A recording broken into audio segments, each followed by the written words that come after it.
Next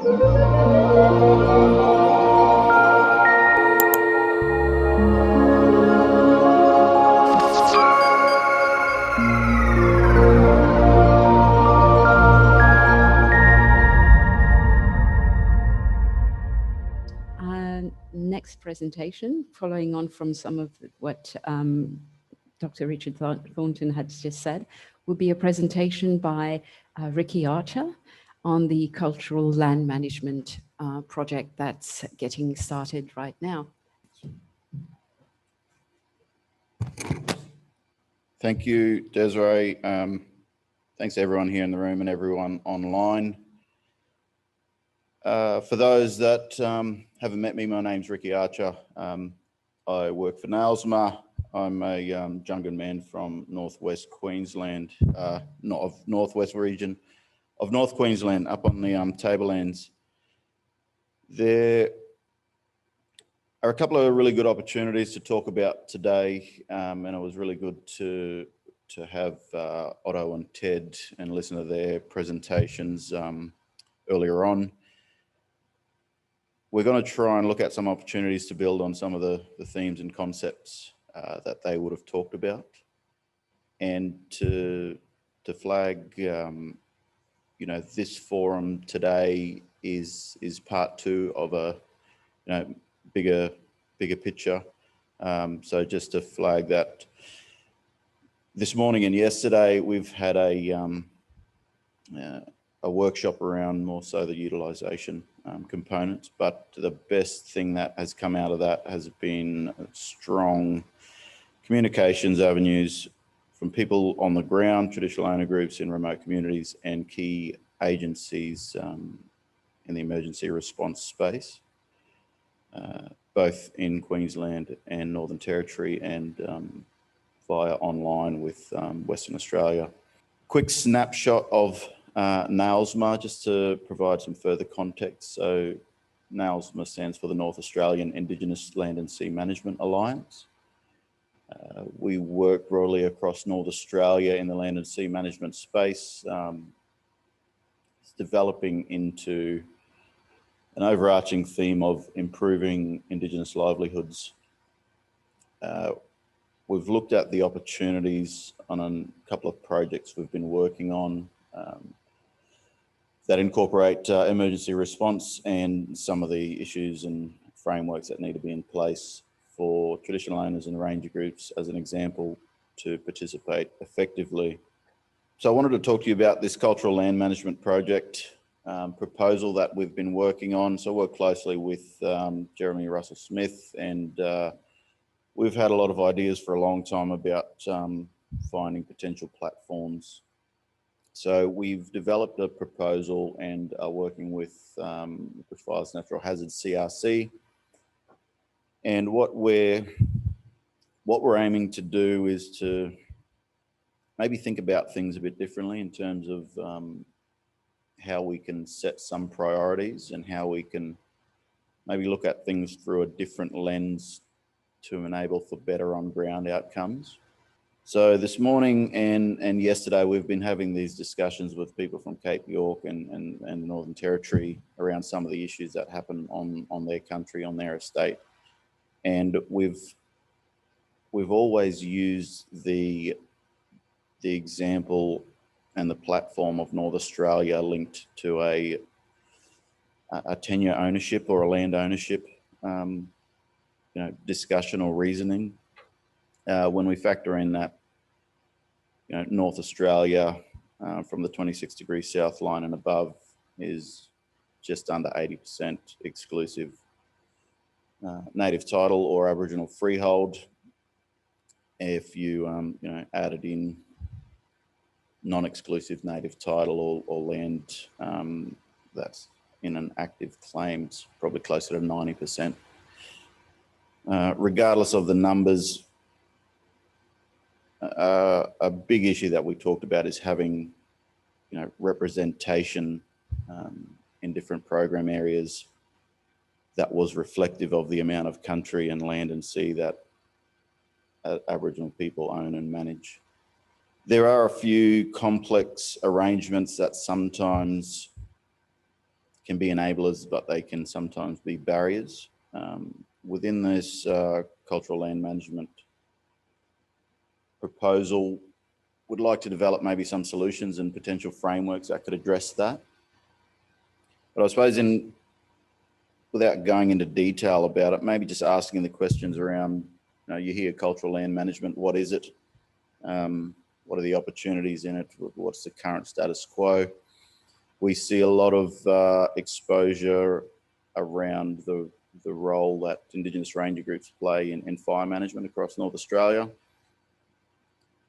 without really realising that that's just one job that they do. There's probably another handful of jobs that are just as important and take us, a lot of time and a lot of capacity to effectively do that. There are some key issues that we also need to factor in about the funding environment and the arrangements that ranger groups and Indigenous organisations have in place, and looking at developing some platforms that can value add or increase investment to those initiatives. So ranger groups or community groups aren't overburdened. They have the proper capacity and investment to be able to do the things we're talking about. But overall, I think the power is in, if we're engaging properly and effectively at an on-ground level, the things that we're talking about are just echoing, or we're brokering, based on the needs of people on the ground. So it should be easier to work towards. When we're looking at the cultural land management proposal, we could just even broaden it out to a land management proposal. There are different aspects of land and sea management initiatives that can be a cultural practice or can not be a cultural practice.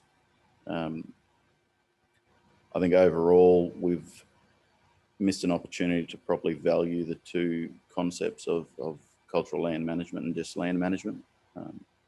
So that's one thing I'd like to maybe develop further in the proposal.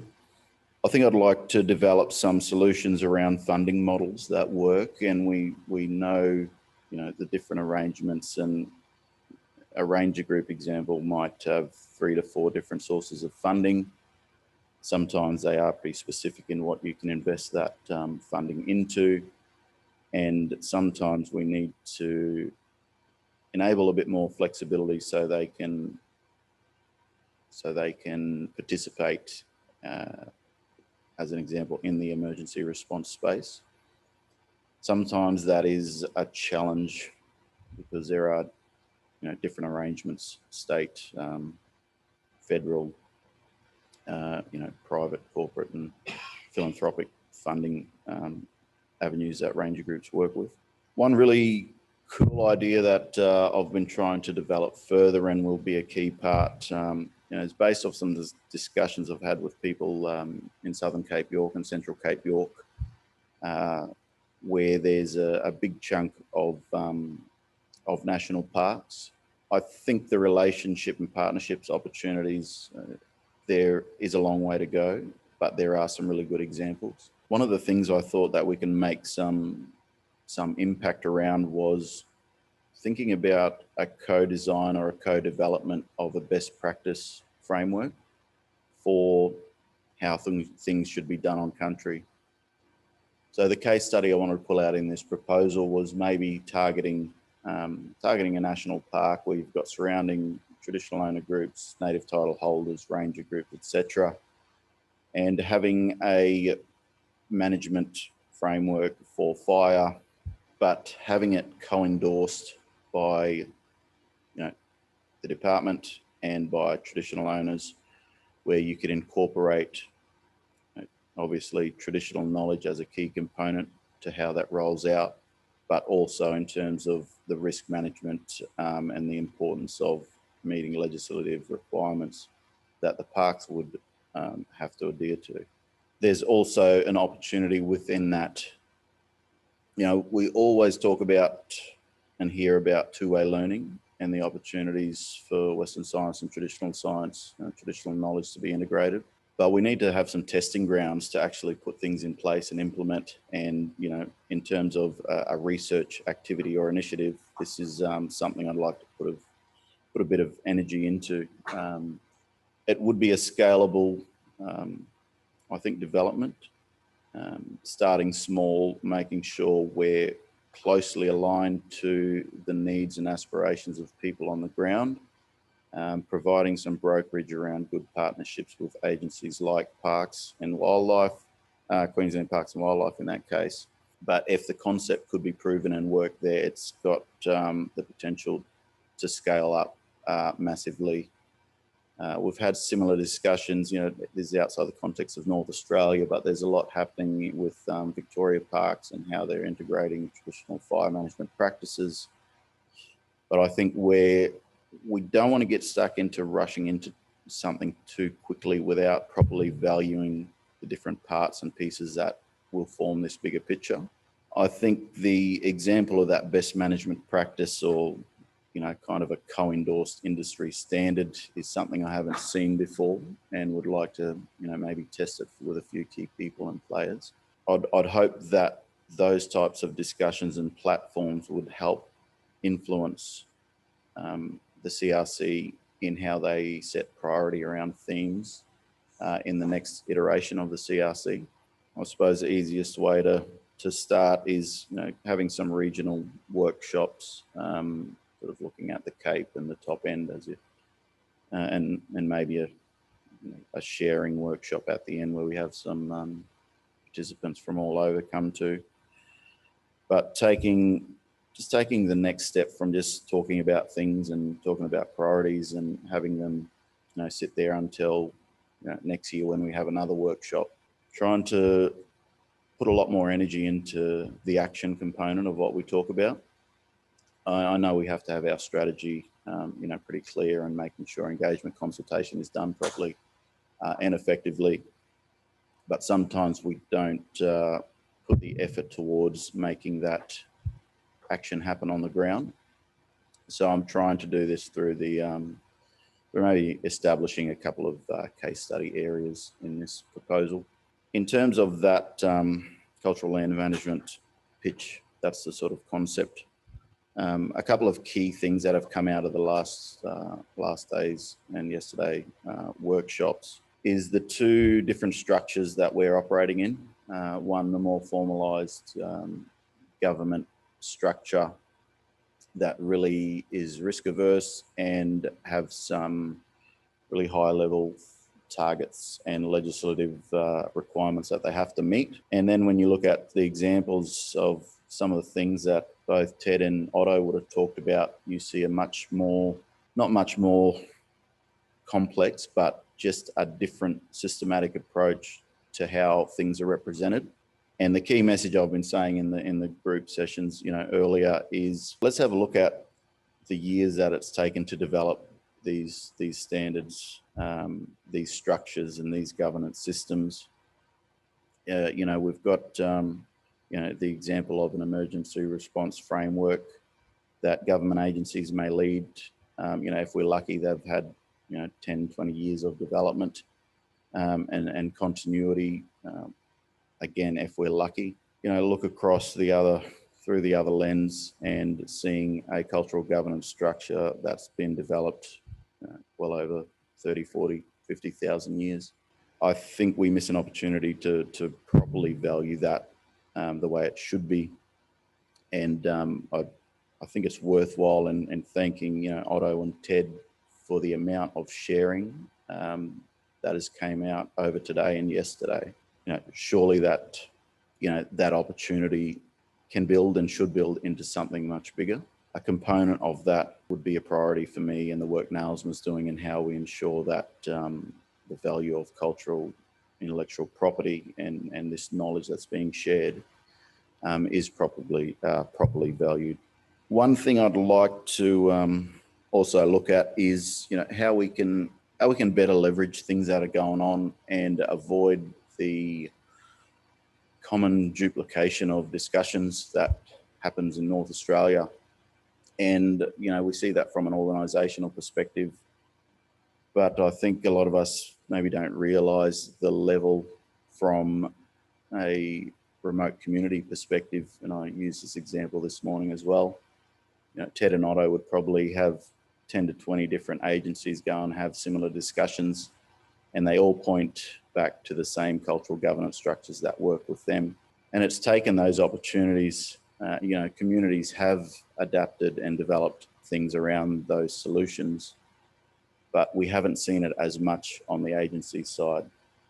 From my experience in looking at an example of an agency with Bushfires NT, we've had a good partnership and relationship that we've built to here. I'd like to use that example to how we can, you know, further develop new relationships with other agencies. So I very much hope that that would be a starting point. And I say we're starting, but we've been talking about this for a long, long time.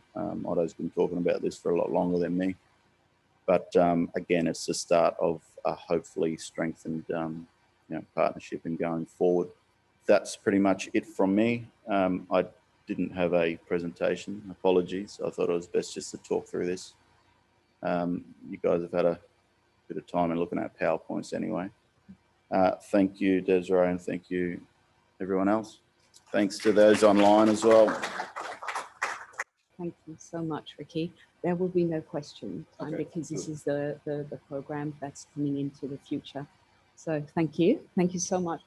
All right. So in wrapping up the presentation, we've seen all the presentations for the day, and I'd like to thank all the presenters and especially you, all the participants who are here face to face with us for the first of, for a year since COVID put a bit of a kibosh on everything. So thank you for being here. And thanks for all of you online for supporting us. An announcement regarding the Environment Centre, which is facilitating on Tuesday, the 24th of November, a program about the wet season on the top end. So if you need any information, please contact us post-event and we'll have these details for you. And please don't forget, Patrick Dunlop did ask 3 questions of you, so you'll be able to see that. And if you want to get in touch with him, please, by all means, get in touch with him through us or directly.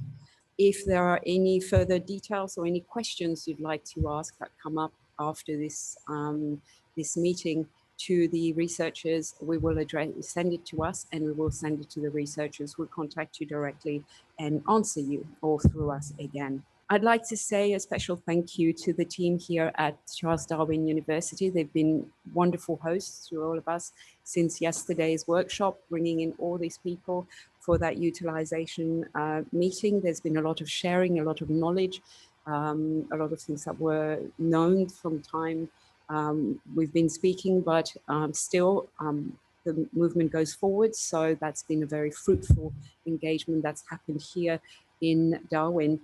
I'd also like to thank the CRC team for keeping for keeping me together, and for Kelsey especially for doing all the running around and telling me to breathe, and for the people at in Melbourne. Thank you to Vaya, to David Bruce for doing pretty much the same thing for the last 3 weeks. So thank you everybody, and thanks for the team, and thanks to you.